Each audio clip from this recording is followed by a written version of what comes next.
પ્રજાસત્તાક દિવસ પૂર્વે કેન્દ્ર સરકારે પદ્મ પુરસ્કારો 2026ની જાહેરાત કરી, જેમાં 3 ગુજરાતીઓમાંથી એક નિલેશ વિનોદચંદ્ર માંડલેવાલાનો પણ સમાવેશ થાય છે। સુરતના નિલેશ માંડલેવાલાને સામાજિક કાર્ય માટે પદ્મશ્રી એવોર્ડથી જાહેરાત કરવામાં આવી છે।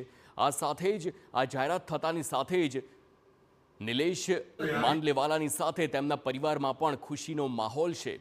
પરિવારજનોએ આ ખુશી એકબીજાને મીઠાઈ ખવડાવીને વ્યક્ત કરી છે।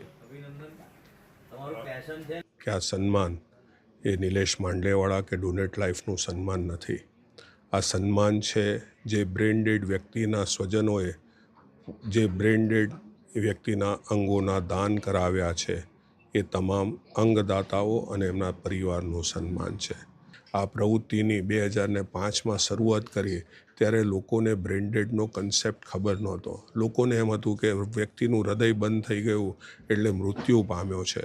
અમે લોકોને સમજાવ્યું કે brain dead is equal to death, એનું શરીર છે પણ આત્મા ચાલી ગયો છે। ખરેખર તો જોઈએ ને તો આ કાર્ય કરવામાં એવી તો કોઈ અપેક્ષા હતી નહીં કે એવોર્ડ મળશે કે આ તે, પણ એ એવોર્ડ મળ્યું એટલે આ ખરેખર તો આ કાર્યને એટલું સન્માન મળ્યું છે।